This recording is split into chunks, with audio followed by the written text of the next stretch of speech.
Guys, आज की इस वीडियो में हम पढ़ने वाले हैं class 7 science chapter 2 nutrition in animals. इसके पिछले वीडियो लेक्चर्स में हम लोग ने पढ़ लिया है न्यूट्रिशन इन प्लांट्स, पूरा फुल चैप्टर हम लोग ने कंप्लीट कर लिया। आज हम लोग पढ़ेंगे nutrition in animal full chapter. तो सबसे पहले हम लोग देख लेते हैं कि हमको इस चैप्टर में पढ़ना क्या क्या है। तो सबसे पहले हम पढ़ेंगे न्यूट्रिशन एनिमल, यानी एक बार पिछले चैप्टर का रिवीजन करेंगे। रिवीजन में हम देखेंगे हेटरोट्रॉफिक न्यूट्रिशन। हेटरोट्रॉफिक न्यूट्रिशन क्या होता है, इसकी 4 टाइप्स पढ़ेंगे। फिर हम पढ़ेंगे होलोजोइक न्यूट्रिशन में, जहाँ पे हम देखेंगे 5 स्टेज। फिर हम पढ़ेंगे nutrition in human beings. Human beings में माउथ से लेके एनएस तक जितने भी डाइजेशन होता है, एब्जॉर्प्शन, एसिमिलेशन, जितने भी चीजें होती हैं उनको हम पढ़ेंगे। आफ्टर फिर nutrition in ruminants, nutrition in amoeba and nutrition in hydra. ये कुछ टॉपिक्स हैं जो कि आज हम लोग इसी वीडियो लेक्चर्स में, इसी चैप्टर में पढ़ेंगे। तो स्टार्ट करते हैं अपना फर्स्ट टॉपिक से। तो फर्स्ट टॉपिक है हेटरोट्रॉफिक न्यूट्रिशन, जो कि हम रिवीजन करेंगे अपनी पिछले चैप्टर से। तो ये हमारा फर्स्ट टॉपिक है हेटरोट्रॉफिक न्यूट्रिशन। हेटरोट्रॉफिक न्यूट्रिशन क्या होता है? हेटरोट्रॉफिक वो न्यूट्रिशन होता है, वो मोड ऑफ न्यूट्रिशन होता है जिसमें कि जो ऑर्गेनिज्म है वो अपने फूड के लिए प्लांट्स पर डिपेंड होता है।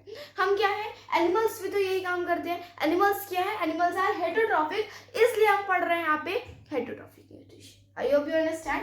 आप लोग जान लेते हैं कि हेटरोट्रॉफिक न्यूट्रिशन के 4 टाइप्स होते हैं। सबसे पहला है parasitic nutrition. Parasitic nutrition is the mode of nutrition in which, ये वो मोड ऑफ न्यूट्रिशन है जहाँ पे जो ऑर्गेनिज्म है वो क्या करता है, वो दूसरे लिविंग ऑर्गेनिज्म पे अपने खाने के लिए डिपेंड होता है पूरे अपने किसके लिए, अपने पूरे प्रोसेस यानी फोटोसिंथेसिस के लिए। हर एक चीज किस पे डिपेंड होता है, अपने नेक्स्ट एक दूसरे लिविंग ऑर्गेनिज्म के लिए, लिविंग ऑर्गेनिज्म पर डिपेंड होता है, जिसको हम कहते हैं होस्ट। तो parasitic nutrition is a mode of nutrition in which organisms depends upon the other organism called host. Next आता है आपका, next is the symbiotic nutrition. Symbiotic nutrition is a mode of nutrition in which organism live together, जहाँ पे 2 organism एक साथ रहते हैं और अपने न्यूट्रिशन और शेल्टर दोनों ही शेयर करते हैं। ठीक है, नेक्स्ट हम बात करते हैं सेप्टोट्रॉफिक न्यूट्रिशन के बारे में। सेप्टोट्रॉफिक वो न्यूट्रिशन है जहां पर जो ऑर्गेनिज्म है वो अपने जो न्यूट्रिशन है वो डेड एंड डिकेइंग मैटर से लेते हैं, अपने फूड की रिक्वायरमेंट, न्यूट्रिशन की रिक्वायरमेंट कंप्लीट करते हैं। आई होप यू अंडरस्टैंड। नेक्स्ट जो आपका आता है, next is the main is the holozoic nutrition, जिसके बारे में अभी हम लोग इसके बारे में डिटेल पढ़ेंगे। तो holozoic nutrition is the mode of nutrition जहाँ पे जो ऑर्गेनिज्म है वो अपना पूरा खाना हमारे से डाइजेस्टिव सिस्टम में जाता है, और डाइजेस्टिव सिस्टम में जहाँ पे जो हमारा खाना है वो ब्रेक डाउन होता है इनटू दी स्मॉलर पीसेस। ठीक है, स्मॉलर फॉर्म में यानी यूजेबल फॉर्म में। ठीक है, तो ये हमें पढ़ना था हमारे फर्स्ट टॉपिक यानी कि हेटरोट्रॉफिक न्यूट्रिशन में। ठीक है, तो अब जान लेते हैं होलोजोइक न्यूट्रिशन में पूरे डिटेल में। तो देखो होलोजोइक, अभी मैंने क्या बताया, holozoic nutrition is the mode of nutrition where the organisms take whole food in digestive system. वो क्या करता है, अपना पूरा खाना अपने डाइजेस्टिव सिस्टम में लेता है। ठीक है, अब इसको समझ लेते हैं। ये जो होलोजोइक न्यूट्रिशन है ये अपना पूरा खाना लेता है डाइजेस्टिव सिस्टम में। तो इसमें डाइजेस्टिव सिस्टम तक जाने में खाना होते हैं 5 स्टेज। सबसे पहला होता है इंजेक्शन, जहाँ पे हमारा जो खाना है वो अंदर हमारे बॉडी पे जाता है। आफ्टर फिर आता है डाइजेशन, जहाँ पे हमारा फूड डाइजेस्ट होता है। After next is the absorption, अब यहाँ पे हमारे खाने का एब्जॉर्प्शन हो जाता है, जिससे कि हम हमारा खाना हमारे ब्लड तक जाता है। आफ्टर फिर नेक्स्ट आता है एसिमिलेशन, जहाँ पे हम उस एनर्जी को यूज करते हैं जो हमें उस अपने फूड से मिला है। And the last is the egestion, जो अब वापस उसके पूरे न्यूट्रिशन, उसके पूरे पोषण हमें मिल चुके हैं, तो अब वो क्या निकल जाता है, अपने बाहर निकल जाता है अपने क्लास से। अब इन सबको अच्छे से पढ़ लेते हैं इन दी डिटेल। ठीक है, अब हमारा ये टॉपिक खत्म हो चुका है। अब हमें किसको पढ़ना है, अब हमें पढ़ना है इन 5 टॉपिक्स को। तो सबसे पहले बात करें इंजेक्शन की। तो इंजेक्शन क्या है सॉरी, तो इंजेक्शन क्या है? इंजेक्शन वो प्रोसेस है, the process in which we take the food into the body, जहाँ पे हम क्या करते हैं, फूड को अपने बॉडी में लेते हैं। Next is the digestion. Digestion वो प्रोसेस है, digestion is the process in which we digestive food, जहाँ पे हम अपने फूड को डाइजेस्ट करते हैं। अब फिर एब्जॉर्प्शन क्या है? एब्जॉर्प्शन में हम खाने को एब्जॉर्ब करते हैं और अपने ब्लड वेसल्स तक पहुँचाते हैं ताकि हम उनका यूज़ कर सकें। और यूज़ किस में होता है? उनका एसिमिलेशन में, यानी एसिमिलेशन में हम उनका यूज़ करते हैं, जितने में हमें एनर्जी मिली है उसका यूज़ करते हैं। आफ्टर एडिशन क्या है? अब उसके जब हमारे सारे पोषण मिल चुके हैं, उन पोषण का हम लोग यूज़ भी कर चुके हैं, तो उसे निकालना रहता है। अब वो बच चुका होता है कूड़ा, अब जिसको हमें फेंकना रहता है बाहर। ये हो गया आपका 5 stage about the holozoic nutrition. तो 2 टॉपिक हमारे खत्म हो गए। नेक्स्ट आते हैं, तो हम पढ़ने वाले थे न्यूट्रिशन इन ह्यूमन बींग्स। तो इसके बारे में अच्छे से पढ़ लेते हैं। तो सबसे पहले ह्यूमन बींग्स में जो न्यूट्रिशन होते हैं उसमें यही 5 स्टेज होते हैं। ह्यूमन बींग्स में, एनिमल्स में कुछ अलग नहीं है। एनिमल्स में क्या होता है? एनिमल्स यानी रूमिनेंट्स एनिमल्स और human beings in some time both are same, only of some times, not always. ठीक है, अब बात आती है न्यूट्रिशन इन ह्यूमन बींग। इसको काट के हम यहाँ पे लिख लेते हैं ह्यूमन बींग्स इन ह्यूमंस। ठीक है, अब देखो सबसे पहला हमारा स्टेज है इंजेक्शन का। अच्छा, इसको पढ़ने से पहले हम बात करें न्यूट्रिशन इन जो ह्यूमन होता है वो क्या होता है। वो अभी हमें क्या करना है? सबसे पहले हम खाने को अंदर लेते जिसमें कुछ है नहीं। सबसे जो मेन चीज़ होती है वो होती है डाइजेशन, यानी कि जहाँ पे हमें सबसे पहली चीज़ होती है डाइजेशन। अगर फूड का डाइजेशन नहीं होगा तो हमारे उस खाने को ना खाने या खाने से हमें कोई फर्क ही नहीं पड़ेगा। अगर हम वो खाना डाइजेस्ट नहीं होगा तो हम उस खाने को चाहे जितना खा ले हमारे ऊपर कोई फर्क नहीं पड़ेगा। तो हमारे जिस पार्ट से हमारा पूरा खाना, जिस प्रकार से जिस पार्ट के द्वारा, जिस ऑर्गन और जिस ग्लैंड के द्वारा हमारा पूरा इंजेक्शन होता है, डाइजेशन होता है, एब्जॉर्प्शन होता है, एसिमिलेशन होता है, सभी चीज़ें होती हैं, वो क्या होता है? उन ग्लैंड्स को यानी उन पूरी चीज़ों को हम कहते हैं डाइजेस्टिव सिस्टम। ठीक है, सब कुछ किसमें होता है? डाइजेस्टिव सिस्टम में। और डाइजेस्टिव सिस्टम की एक और खास बात है कि जिस ट्रैक से होके जाता है डाइजेस्टिव सिस्टम, सबसे पहले डाइजेस्ट हुआ हमारे माउथ में, जिसको हम कहते हैं बगल कैविटी। आफ्टर इसोफेगस से स्टमच में हुआ, स्टमच से स्मॉल इंटेस्टाइन में, और लार्ज इंटेस्टाइन में कुछ नहीं होता। तो यानी फिर भी एब्जॉर्प्शन होता है। तो यहाँ पे क्या है? जितनी भी चीज़ें हैं ये क्या हो रही है? ये ट्रैक हो रही है। ठीक है, इस यहाँ से गया फिर हमारे एनस से निकल गया। तो यहाँ पे माउथ से लेके एनस तक जितनी भी चीज़ें हैं, जितने भी ट्रैक आते, जितनी भी आपको सड़क है, ये हम बोल सकते हैं ट्रैक है। तो इस ट्रैक को हम बोलते हैं एलिमेंट्री कैनल। कैनल का मतलब हम बोल सकते हैं track. I hope you can understand. अब फर्स्ट टॉपिक पर आते हैं इंजेक्शन इन ह्यूमन बींग्स। तो इंजेक्शन मैं आपको ऑब्वियसली बता चुकी हूँ, इंजेक्शन में ऐसा कुछ भी नहीं है जो हमें पढ़ना है। तो अब हम बात कर लेते हैं अपने टोटल डाइजेशन वाले टॉपिक में। Second stage is the digestion. Digestion की बात करते हैं तो सबसे पहला जो डाइजेशन होता है वो हमारे माउथ में होता है, हमारे बगल कैविटी में होता है। First digestion is in the mouth.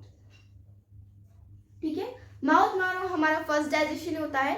इस यहाँ पे क्या होता है? माउथ को हम लोग बगल कैविटी भी कहते हैं। सबसे पहले यहाँ पे क्या होता है? हमारे दांत के द्वारा हमारा जो खाना है वो च्यू होता है, टीयर होता है, ग्राइंड होता है।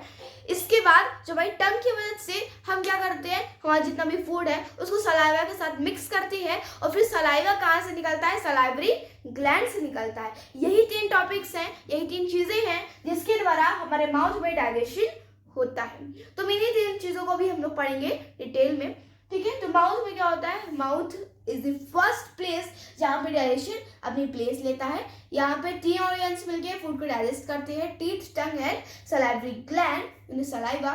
फिर सलाइवा क्या करता है? सलाइवा उसके साथ मिक्स होकर जितने भी कॉम्प्लेक्स सब्सटेंस, कॉम्प्लेक्स फॉर्म होता है उनको वो यूजेबल फॉर्म में कन्वर्ट कर देते हैं। ठीक है, यानी स्टार्च को शुगर में कन्वर्ट कर देते हैं। अब एक एक करके पढ़ लेते हैं।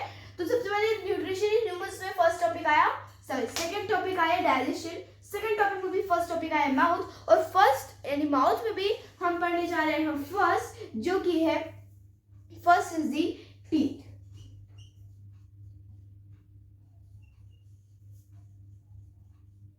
अब टीथ के अंदर हम पढ़ते हैं अपना टॉपिक। तो देखो टीथ क्या होता है? अच्छा, टीथ का काम क्या होता है? टीथ से ही हमारा प्रॉपर डाइजेशन होता है। अच्छा हाँ, अगर हम कोई भी खाना खाएं, कुछ भी चीज़ खाएं, तो क्या वो चीज़ हमारे उसको खाया तुरंत स्वेलो कर ले तो क्या वो खाना डाइजेस्ट होगा? क्या वो खाना अच्छे से हमारे लिए काम करेगा? नहीं होगा, क्योंकि हमारे बॉडी में हमारा सबसे ज़रूरी क्या होता है? डाइजेशन होता है। डाइजेशन नहीं होगा तो कुछ नहीं होगा। उसका खाना ना खाने का कुछ फर्क ही नहीं पड़ेगा। तो सबसे पहले मेन चीज़ जो आती है टीथ, अगर टीथ नहीं रहेंगे तो हमारा जो खाना है ना ही वो च्यू होगा, ना ही वो टूटेगा, हम लोग उसको सीधे, और जब उसको मिक्स भी नहीं कर पाएंगे अपने टंग से अच्छे से। तो टीथ क्या, टीथ किस में मदद करता है, प्रॉपर डाइजेशन होने में मदद करता है। टीथ क्या करता है, फूड को च्यू करता है, टीयर करता है, ग्राइंड करता है, इन तीनों प्रोसेस को हम कहते हैं च्यू। ठीक है, अब बात करें थे टीथ। तो देखो टीथ जो होते हैं वो 4 टाइप्स के होते हैं। सबसे पहला होता है incisor, first is the incisors, second is the canines, third is the premolar and fourth is the molar. ये 4 टाइप्स हो गए किसके, दी टीथ के। ठीक है, तो सबसे पहले इंसीजर्स की बात करें तो हर जॉ में ये 4 होते हैं, यानी कि टोटल हमारे माउथ में हो गए 8। कैनाइन्स ये होते हैं एक जॉ में 2 होते हैं, तो हमारे टोटल माउथ में हो गए 4। आफ्टर प्रीमोलर की संख्या उतनी होती है जितनी इंसीजर, यानी 4 होते हैं एक जॉ में, तो दोनों जॉ में मिला के इसकी 8 हो गई। आफ्टर मोलर जो होता है उनकी सबसे ज्यादा क्वांटिटी होती है, ये क्या होते हैं, हर जॉ में ये 6 होते हैं, तो दोनों जॉ में मिलाकर 12 हो गया। ठीक है, ये हो गया आपका टोटल 4 टाइप्स ऑफ हो गया टीथ। अच्छा, एक और बात आती है, जो 4 टाइप्स हुए हैं ये किस बेसिस पर हुए हैं, इनके वर्क के बेसिस पर। ठीक है, ये सबसे मेन टॉपिक आता है कि 4 टाइप्स क्यों हुए हैं, इनकी जो प्लेस जहाँ पे लोकेट हुआ है, और सेकेंड चीज ये बेसिस पर होता है, किस बेसिस पर, कि इनके अलग अलग काम होते हैं। बाकी प्रीमोलर और मोलर का दोनों एक ही काम होता है, लेकिन इनकी क्वांटिटी दोनों की अलग अलग होती है। ठीक है, सबसे पहले बात करें इंसीजर, जो कि खाने को च्यू करने में मदद करता है। इंसीजर लोकेट होता है फ्रंट के जो सामने के में जो टीथ होते हैं इनको हम कहते हैं इंसीजर। ये स्टार्टिंग के जो 4 टीथ हैं इनको हम कहते हैं इंसीजर। इंसीजर्स के बाद जो इधर 1 होता है, इधर 1 होते हैं, ईच जॉ में हो गए 2, तो दोनों जॉ में यानी ऊपर नीचे दोनों मिला के हो गए 4। और जिनका वर्क होता है खाने को टीयर करना, और ये क्या होता है, ये शार्प होते हैं और पॉइंटेड होते हैं, इसीलिए इसको टीयर किया जाता है, इसीलिए इसका वर्क होता है टीयर करना। प्रीमोलर और मोलर का दोनों का ही वर्क क्या होता है, ग्राइंड करना, क्योंकि ये दोनों ही होते हैं ब्रॉड होते हैं, यानी ना ही ये शार्प होते हैं और ना ही आगे क्यों नहीं, ये इस प्रकार से नहीं होती, ये क्या होते हैं, ब्रॉड होते हैं, दोनों ही ब्रॉड होते हैं। अब अगर आपको बोला जाए प्रीमोलर तो this is broad, and molar जो होता है वो हमारे बगल कैविटी के बिल्कुल लास्ट में लोकेट होता है, एंड ऑफ दी बगल कैविटी। ठीक है, अब ये हो गया, इसके वर्क भी हम लोग ने जान लिया, इसके कितने लोकेट होते हैं। ठीक है, ये भी जान लिया। अब इसको भी, अभी हम लोग ने ये सब तो जान लिया, अब इसमें एक और चीज बाकी रह गई है। कौन सी चीज, देखो जो टीथ होता है उसकी ये 2 चीजों से बना होता है, एक होता है क्रोन और second is the root. First is the crown, second is the root, ये इन 2 चीजों से बना होता है। क्रोन जो होता है, जो आपको व्हाइट पार्ट जो दिख रहा है, अभी जो मैं जो बोल तो मुझे जो दिख रहा है ये, तो ये क्या है आपका, ये है क्रोन, ये व्हाइट पार्ट को हम कहते हैं क्रोन, जो कि सिर्फ और सिर्फ हमारे लिए विजिबल होता है।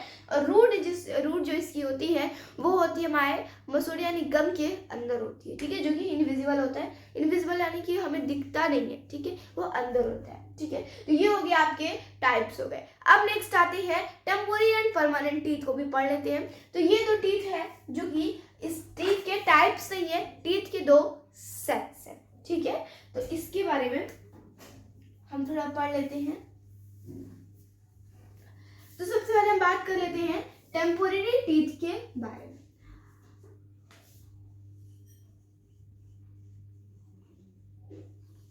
First is the temporary teeth. तो टेम्पोररी टीथ क्या होता है, टेम्पोररी टीथ को हम लोग कहते हैं मिल्क टीथ भी कहते हैं। अब ये जो मिल्क टीथ या टेम्पोररी टीथ होता है ये आना शुरू हो जाती है 6 मंथ से। जब एक न्यू बॉर्न बेबी में ये 6 मंथ से आना शुरू हो जाते हैं, और ये गिरने कब लगते हैं, ये गिरने लगते हैं at the age of 8 years, या फिर हम बोल सकते हैं 7 ईयर।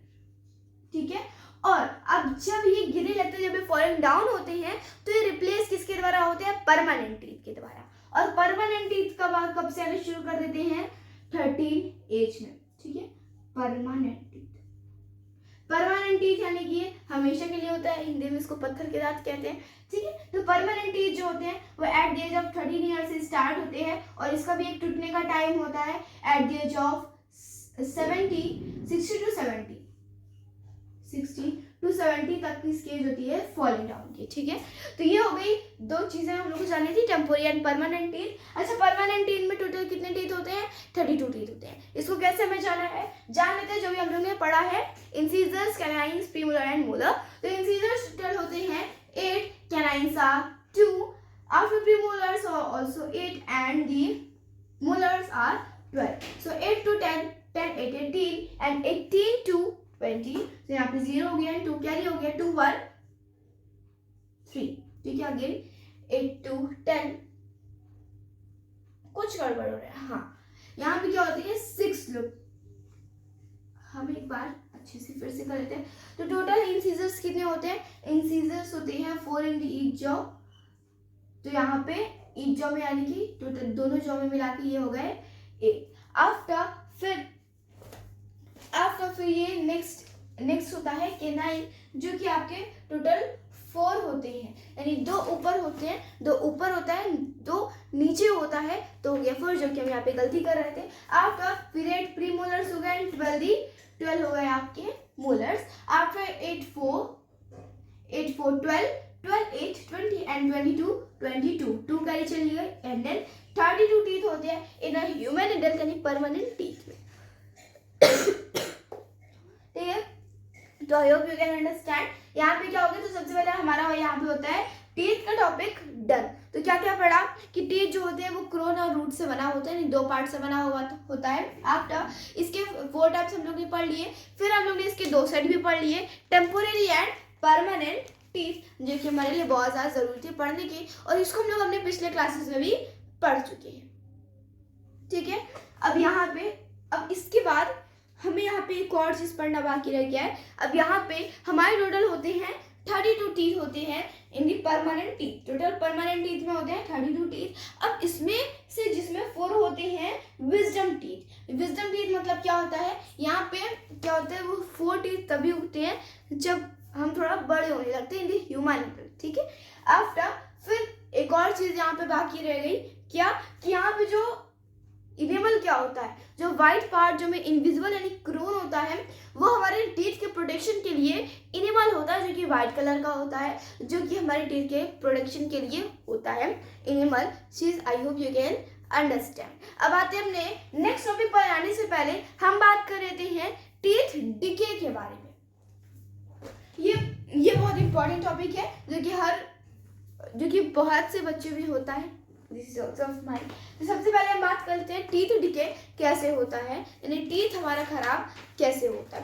तो सबसे पहले हम बात करें ये टीथ कब खराब होता है, जब आपके मुंह में कुछ फूड बच जाते हैं खाना खाने के बाद। खाना खाने के बाद जब आपके मुंह में कुछ फूड बच जाते हैं, रिमेन हो जाते हैं, तब जो है माउथ में जो बैक्टीरिया होते हैं वो उस फूड रिमेन पे एक्ट होना यानी उस पर एक्शन लेते हैं। उस पे क्या करते हैं, एक्शन लेते हैं, जिससे कि जो कि हमारे टीथ को स्टिक करता है और फिर क्या करता है, टूथ डिके चालू हो जाता है। टूथ डिके वो क्या करता है, लीड या आप कह सकते हैं ये कॉज करता है by degrading the tooth enamel. अब ये इनेमल होता है, ठीक है। अब इनेमल तो ये कैसे ये चीज़ हुआ भाई, हम अभी तक तो क्या थी, इनेमल थी, यानी इसके ऊपर एक प्रोटेक्ट करने के लिए क्या थी, लेयर थी, इनेमल थी।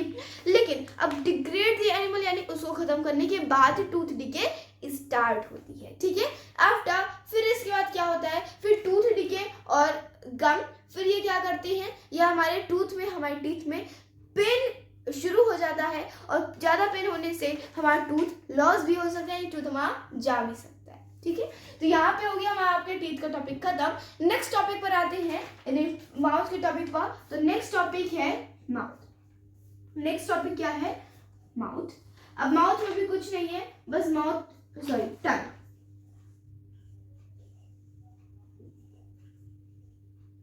This is the second topic, ठीक है। तो टंग की बात करें तो टंग क्या है, एक फ्लेशी और मैस्कुलर ऑर्गन है। Tongue is a fleshy and muscular organ, जिसका काम क्या होता है, जिसका काम होता है फूड को सलीवा के साथ मिक्स करना। ये क्या करता है, ये जैसे हमारा पहले काम हो गया, जो खाना है वो छोटे छोटे पार्ट से बढ़ गया। अब नेक्स्ट आता है सलीवा में मिक्स करना। सलीवा में जब मिक्स करेंगे तो ये मिक्स होता है with the help of tongue, और टंग में क्या होता है, मौजूद होता है टेस्ट बर्ड। अब ये टेस्ट बर्ड क्या होता है, ये टेस्ट बर्ड कुछ छोटे छोटे पार्ट्स होते हैं जो कि हमारे लिए अभी इनविजिबल होते हैं, ठीक है। टेस्ट बर्ड्स होते हैं जो कि क्या करते हैं, जो टेस्ट होता है उसको डिटेक्ट करते हैं, किसी भी प्रकार का टेस्ट हो उसको डिटेक्ट करते हैं और हमारे माउंट तक पहुंचाते हैं, जिससे कि हमें उस टेस्ट का पता लगता है कि टेस्ट इसका मीठा है, तीखा है, खट्टा है, कैसा है, ठीक है। तो यहाँ पे हमारी बात हो गई टंग के बारे में कि टंग क्या है। टंग का काम है सलीवा के साथ खाने को मिक्स करना। एंड सेकंड थिंग इसका काम क्या है, हम इसको जो डिफरेंट टेस्ट होते हैं with the help of taste bud, ये क्या करता है, हर एक प्रकार के टेस्ट को डिटेक्ट करता है और हमारे ब्रेन तक पहुंचाता है कि इसका टेस्ट क्या है, ठीक है। सो आई होप यहाँ पे टंग का भी टॉपिक खत्म हो गया। अब नेक्स्ट टॉपिक पर आ जाए, that is the salivary gland. तो चलिए अब हम बात कर लेते हैं सलाइवरी ग्लैंड के बारे में। देखो सलाइवरी ग्लैंड उतना ही छोटा टॉपिक है जितना आपका टंग था, बस इसमें कुछ पॉइंट्स ज्यादा जानने से मिलती हैं एज कंपैरिजन टू टंग। तो जान लेते हैं सबसे पहले कि सलाइवरी ग्लैंड कहाँ मौजूद होता है। सलाइवरी ग्लैंड मौजूद होता है हमारे टंग के नीचे and inside the cheeks. After जो सलाइवरी ग्लैंड है ये क्या करता है, कॉन्सिस्ट करता है, एक एंजाइम कॉन्सिस्ट करता है जिसको हम कहते हैं सलाइवरी अमाइलेज। क्या कहते हैं, सलाइवरी। अच्छा एग्जाम में कौन सा क्वेश्चन आ सकता है, सलाइवरी अमाइलेज किसे कहते हैं, तो सलाइवरी अमाइलेज कहते हैं वो एंजाइम है जो कि सलाइवरी ग्लैंड क्या करता है, कंटेन करता है, एंजाइम, ठीक है। ये क्या है, वो एंजाइम है जो कि ये कंटेन करता है। तो ये हो गया सलाइवरी ग्लैंड। अब इसका वर्क जान लेते हैं। टंग का वर्क था इसको मिक्स करना। अब सलाइवरी ग्लैंड का सलाइवा का वर्क है, सलाइवरी ग्लैंड का, जिसमें कोई वर्क है नहीं, हम इसको लिख लेते हैं सलाइवा। तो सलाइवा का वर्क क्या है, जो ब्रेक डाउन करना कॉम्प्लेक्स सब्सटेंस से यूजेबल फॉर्म में, यानी कि कार्बोहाइड्रेट को सुगर्स में कन्वर्ट करना। कार्बोहाइड्रेट को स्टार्च भी कहते हैं। This is very important, this is very simple topic, very simple point, ठीक है। अब आते हैं अपने नेक्स्ट टॉपिक पर। तो नेक्स्ट टॉपिक पर जाने से पहले अब हम बता देते हैं कि यहाँ पे भी क्या क्या हो चुका है, एक बार वापस रिवाइज कर लेते हैं। तो अभी तक हमारा हो गया है फूड का जो डाइजेशन हो रहा था ह्यूमन बींग्स में, उसमें क्या होता है, माउथ में डाइजेशन हो रहा था, माउथ को कहते हैं बगल कैविटी भी कहते हैं, जिसे बगल कैविटी भी कहते हैं। अभी बगल कैविटी में होते हैं, 3 चीजों की मदद से होता है digestion. So first is the teeth, जिसकी मदद से हमारा खाना च्यूइंग होता है, यानी च्यू होता है, ग्राइंड होता है, एटसेट्रा होता है, ठीक है। आफ्टर फिर नेक्स्ट इज दी टंग। टंग की स्पेलिंग भी लर्न होनी चाहिए, TNG, ठीक है। तो टंग क्या होता है, टंग मिक्स करता है जो अभी तक हम लोग ने क्या किया, खाना को च्यू कर लिया है, अब उस खाने को सलाइवा के साथ मिक्स करने का काम कौन करता है, टंग करता है। फिर थर्ड इज दी सलाइवा। अब सलाइवा का काम क्या है, वो खाने के साथ मिक्स हो गया है। अब खाने के साथ मिक्स होने के बाद वो क्या करता है, वो उसका काम है कार्बोहाइड्रेट को सुगर्स में, यानी स्टार्च को सुगर्स में कन्वर्ट करना। आफ्टर अभी तक जब खाना अच्छे से देखो जब हम लोग खाना खाते हैं तो वो खाना क्या होता है, बिल्कुल मुलायम होता है, नहीं होता। फॉर एग्जाम्पल हमने खाया रोटी सब्जी, जब हम खाते हैं तो हम क्या उसे ले सकते हैं, विदाउट दी वाटर, हम बिना पानी पिए क्या हम उसको ले सकते हैं, नहीं ले सकते, स्वैलो नहीं कर सकते। लेकिन जब हम लोग ने उसको च्यू भी कर लिया है, जब हमने उसे टीथ की मदद से च्यू कर लिया है, टंग की मदद से सलाइवा के साथ मिक्स कर लिया है, और कार्बोहाइड्रेट के साथ वो कार्बोहाइड्रेट जो है वो सुगर्स में कन्वर्ट भी हो गया, नहीं स्मॉल फॉर्म में, यूजेबल फॉर्म में हो चुका है। तो अब क्या होता है, वो सिंपल से छोटे छोटे टुकड़े में बढ़ चुका होता है, जिसको कि हम स्वेलो कर सकते हैं, ठीक है। अब जब उसको स्वेलो कर सकते हैं तो जो बाद में जो छोटा सा जो फूड बचता है, जो मुलायम सॉफ्ट मास में चेंज हो जाता है after chewing, after mix with सलीवा, तो वो उस पार्ट को हम क्या कहते हैं, उस पार्ट को हम कहते हैं बोलस। अब ये बोलस क्या है, बोलस एक वो सॉफ्ट मास है जो कि च्यू के बाद, यानी हमारे टीथ और टंग एंड आफ्टर सलाइवा के बाद जो छोटा सा पार्ट बचता है हमारे मुंह में, जो कि जब हम उसको स्वालो करने का उसका टाइम आता है तो उस फूड को कहते हैं बोलस। अब नेक्स्ट टॉपिक इसी में जुड़ के आता है, दैट इज ईसोफेगस। ईसोफेगस में कोई डाइजेशन नहीं होता है।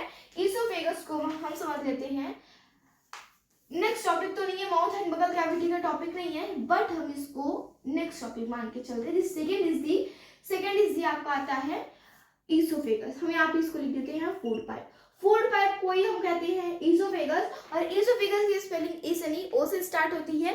अब फिर ईसोफेगस का काम क्या है, खाने को, जो अभी तक हमारा जो खाना है वो बकल कैविटी में था, अब बकल कैविटी से नेक्स्ट डाइजेशन होता है स्टमक में। तो बकल कैविटी से जो खाना है वो स्टमक तक पहुंचाने का काम कौन करता है, ईसोफेगस यानी फूड पाइप करता है, इसका ये वर्क है। आफ्टर फिर इसके बाद अभी तक हम लोग ने ये जान लिया, आफ्टर इसके बाद इसका नेक्स्ट काम क्या होता है, जब हम खाने को लीलते हैं, ठीक है, when we swallow a type of food, तो देखो हमारा जो नेक है इसमें क्या है, दो पाइप है, एक होती है फूड जिसको कि मैं यहाँ पे अब से बोल देती हूँ, and second is the wind pipe जिससे हम सांस लेते हैं और जिससे खाना खाते हैं। अब इन दोनों के हमारे गले पे यहाँ पे हमारा क्या मौजूद होता है, इपोग्लोटिस मौजूद होता है। अब इपोग्लोटिस का काम क्या होता है इसको हम समझ लेते हैं। तो इपोग्लोटिस का काम ये होता है कि जब हम सांस को लेते हैं तो ये क्या करता है, ये फूड पाइप को बंद कर देता है। फूड पाइप को क्यों बंद करता है, क्योंकि जब हम सांस ले तो जो ऑक्सीजन है, जो एयर है, वो स्टमक में ना चला जाए। देखो जो फूड पाइप है वो जाके मिलती है स्टमक में, एंड जो विंड पाइप है वो जाके मिलती है लंग्स में। अगर खाना लंग्स में चला जाए और ऑक्सीजन जो है वो स्टमक में आ जाए तो क्या होगा, हिचकी आने लगती है, एंड अदर कुछ भी हो सकता है। तो यहाँ पे क्या है, तो इसको ना होने की वजह से यहाँ पे क्या होता है, एक थिंग मौजूद होती है जिसको कहते हैं इपोग्लोटिस फूड पाइप की तरफ मुड़ जाता है जब हम सांस ले रहे होते हैं, और जब हम खाना खाते हैं तो ये जो इपोग्लोटिस है ये विंड पाइप की तरफ मूव हो जाता है, जिससे कि जो खाना है वो विंड फूड पाइप में चला जाता है। तो ये है टोटल प्रोसेस इपोग्लोटिस का। तो यहाँ पे हमारे समझ में आ गया फूड पाइप का। अब देखो जो फूड पाइप है, जो ईसोफेगस है, इसमें हम जब खाना लेते हैं तो ऐसे तो है, for example we will understand from a food pipe.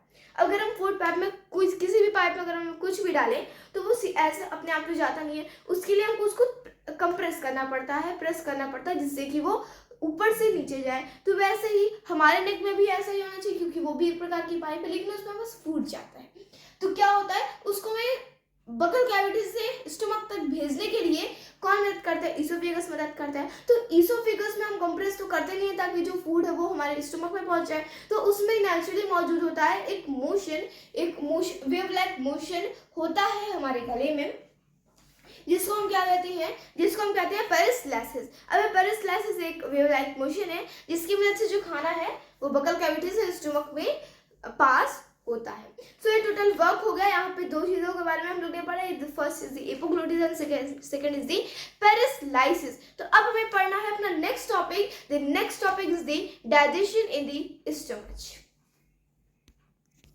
तो अब चले आ रहे हैं अपने नेक्स्ट टॉपिक पर। Next topic is the digestion in the stomach. अब देखो स्टमक में डाइजेशन कैसे होता है, अब हमें ये समझना है। अब डाइजेशन को समझने से पहले हम समझ लेते हैं स्टमच का स्ट्रक्चर। तो देखो जो एलिमेंट्री कैनल है, I hope you understand alimentary canal, जो कि मैंने आपको ऑब्वियसली बता चुके हैं। तो एलिमेंट्री कैनल क्या है, एक ट्रैक है जिससे कि हमारा माउथ से लेके इनर तक पूरा वहाँ खाना डाइजेस्ट होता है, एब्जॉर्ब होता है, एसिमिलेशन होता है, सब कुछ होता है, ठीक है।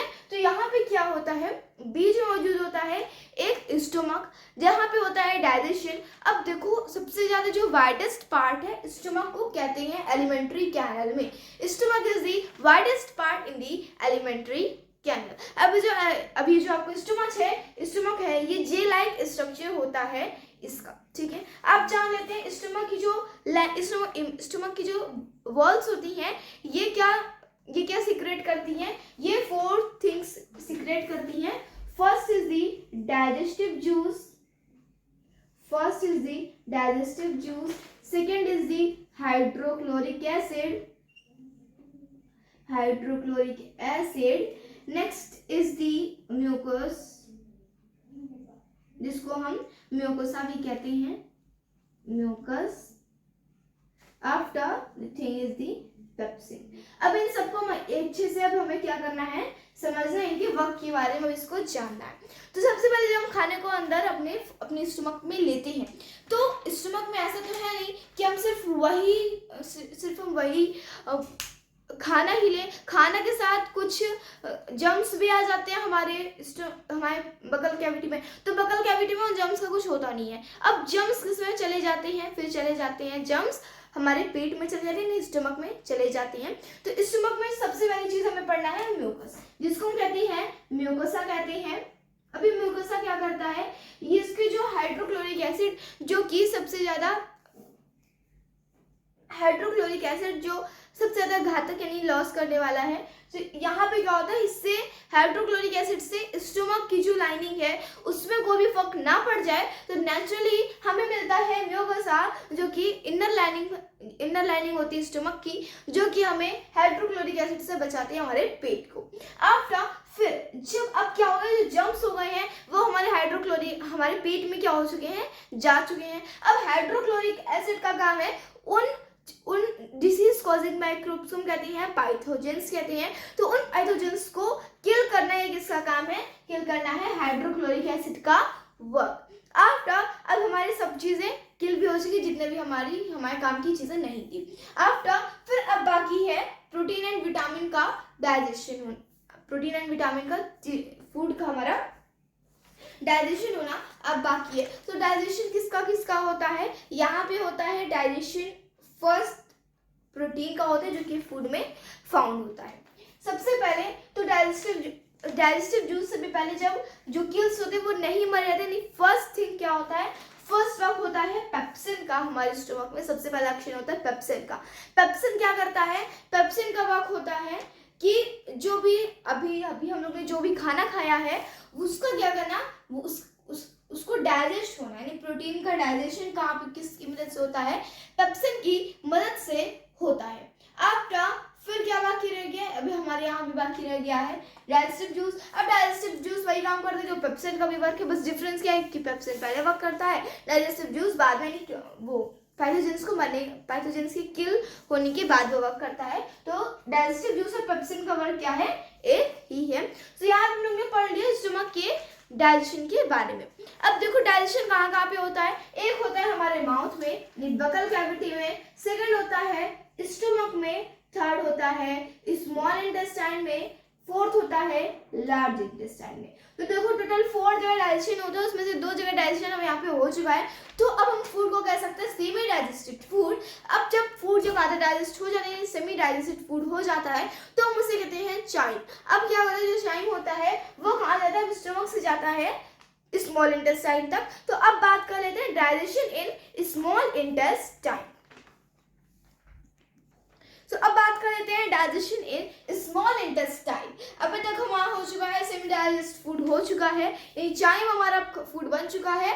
अब क्या करना बाकी है, अब बाकी है फूड का डाइजेशन होना। अभी तक हो चुका है प्रोटीन का डाइजेशन हो चुका है, अब किन 2 चीज़ों का डाइजेशन होना बाकी है, एक तो विटामिन का डाइजेशन होना बाकी है, एंड सेकेंड किस चीज़ का, एंड सेकेंड इज मिनरल और न्यूट्रिएंट्स का डाइजेशन होना अभी बाकी है। तो जो कि होगा स्मॉल इंटेस्टाइन में, लार्ज इंटेस्टाइन में कोई भी डाइजेशन नहीं होता है, लेकिन फिर भी उसे डाइजेस्टिव सिस्टम का एक पार्ट माना जाता है। पढ़ लेते हैं, अभी तो हम लोग को पढ़ना है स्मॉल इंटेस्टाइन, ठीक है। तो स्मॉल इंटेस्टाइन में सबसे पहले बात की डाइजेशन और एब्जॉर्प्शन दोनों होती है, लेकिन सबसे पहले हम बात कर लेते हैं इसके डाइजेशन के बारे में। डाइजेशन की बात करें तो स्मॉल इंटेस्टाइन में डाइजेशन होता है 2 डाइजेस्टिव जूस की मदद से, जो कि लीवर और पेनक्रियाज से रिलीज होती हैं। अब इसको हम लोग पढ़ने से पहले हम ये जान लेते हैं कि स्मॉल इंटेस्टाइन एक ह्यूमन एडल्ट में 6 मीटर्स की होती है, ह्यूमन एडल्ट में 6 मीटर्स की होती हैं। और ये जो स्मॉल इंटेस्टाइन है ये क्या है, ये क्या करती है, यहाँ पे एब्जॉर्प्शन होता है, न्यूट्रिशन। अभी तो हम लोग एब्जॉर्प्शन पढ़ने नहीं जाना है, तभी बस इतना ही जान लीजिए कि स्मॉल इंटेस्टाइन एक ह्यूमन एडल्ट में 6 मीटर्स की इसकी लंबाई होती है।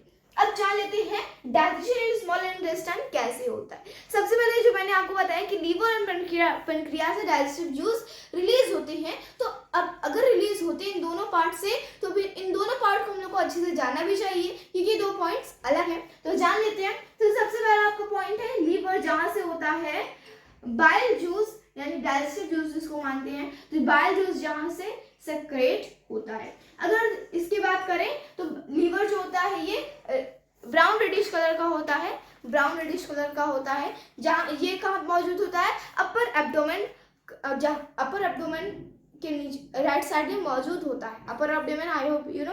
आफ्टर एब्डोमेन की ये क्या सिक्रेट करता है? ये सिक्रेट करता है बाइल जूस, जो कि एक बैग लाइक स्ट्रक्चर में भरा होता है। और कहाँ, उस बैग लाइक स्ट्रक्चर को हम कहते हैं गैल ब्लैडर। क्या कहते हैं? गैल ब्लैडर कहते हैं, ठीक है।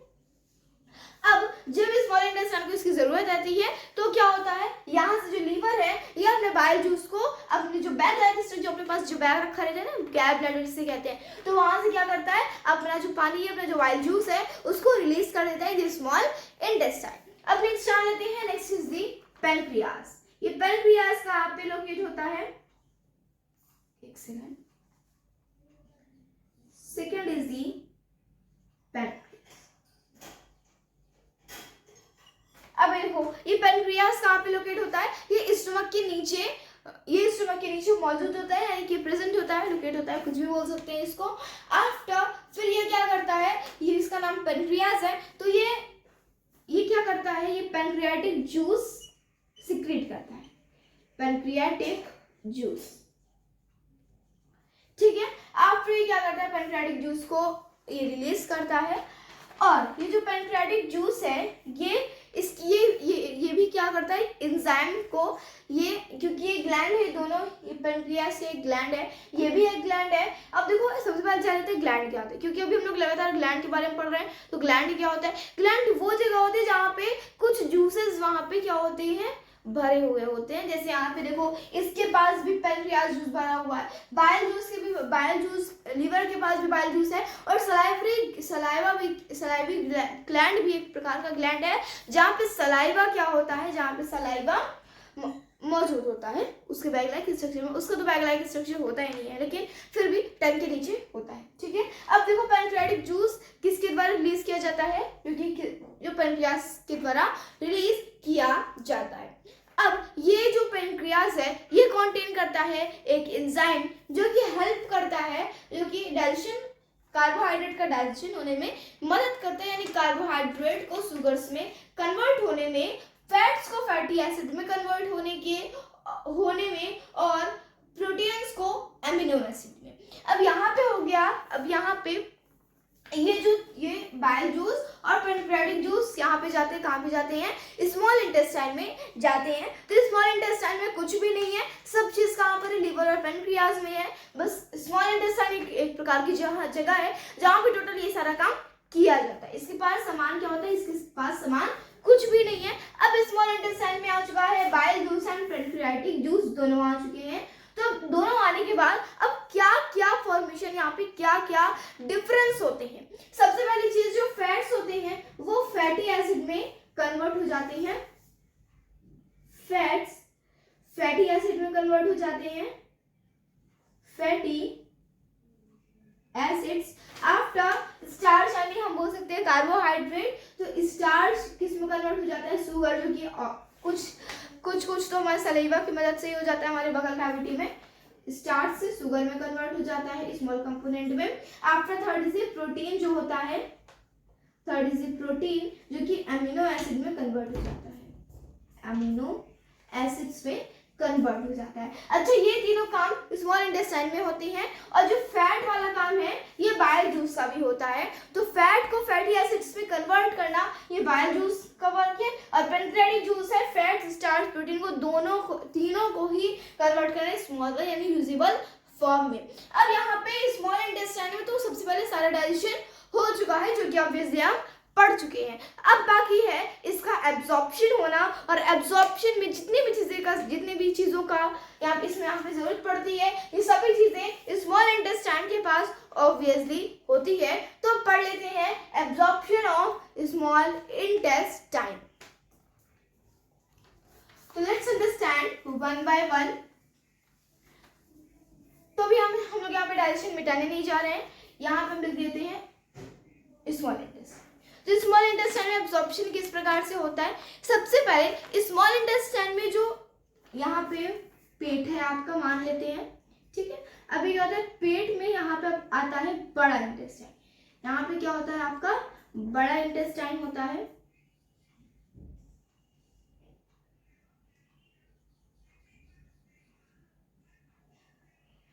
अच्छे से बना लेते हैं आपको समझाने के लिए, ठीक है।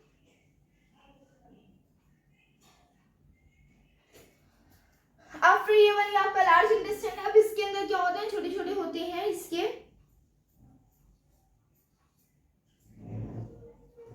ये अब इसके अंदर क्या हो गए, छोटे छोटे हो गए, यानी कि छोटे छोटे नहीं, लंबे लंबे से हैं, और जो कि लार्ज इंटेस्टाइन के अंदर क्या हुआ, जकड़े हो गए हैं। ये क्या है, स्मॉल इंटेस्टाइन है। अब स्मॉल इंटेस्टाइन में कुछ स्ट्रक्चर होता है जो कि इसकी स्किन पर होता है, तो स्किन पर इसकी स्ट्रक्चर होता है कुछ इस प्रकार का, जो कि हम यहाँ पे बना लेते हैं।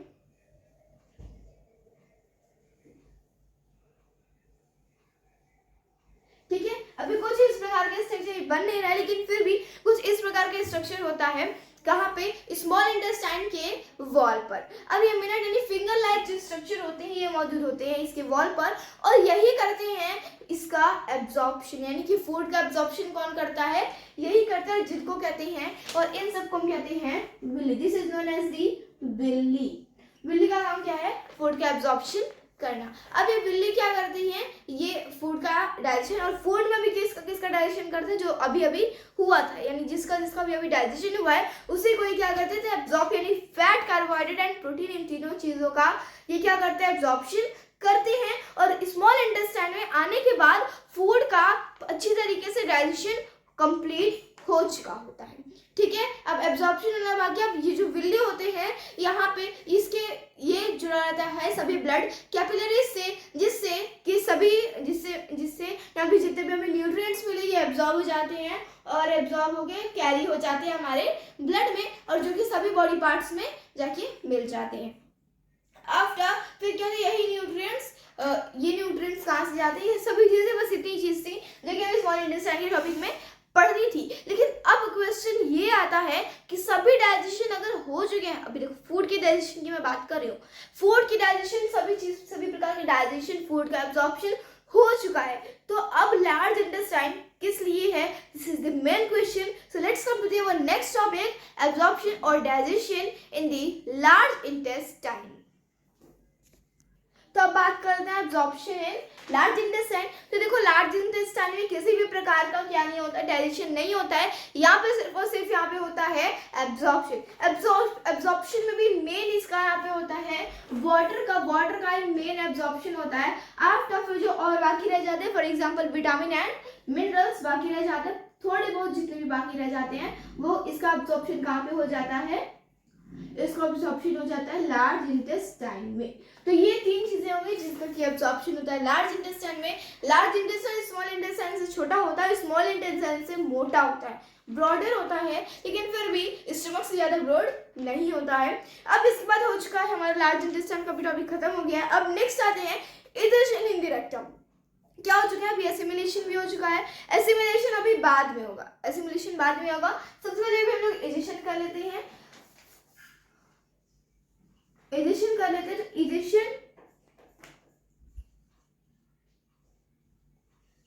इजेशन इन दी रेक्टम, ठीक है।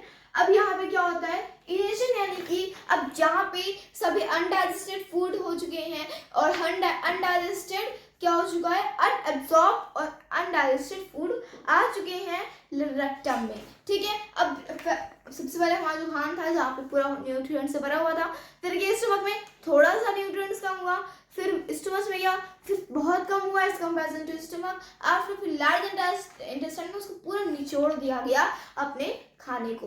अब क्या करना है, अब जो खाना है वो कूड़ा बन चुका है हमारे लिए, तो अब वो हमको निकालना है अपने उसको बॉडी से। तो अब क्या होगा, अब जो फूड है वो डाइजेस्ट नहीं होगा रेक्टम में कोई भी ना डाइजेशन होता है ना एब्जॉर्प्शन होता है। अब सीधे क्या करता है, रेक्टम का काम होता है जो वेस्ट मटेरियल्स हैं, जो फेसेस हैं, ये क्या करता है, इनको ये भेज देता है, एक्सपेल कर देता है थ्रू दी एनस के द्वारा।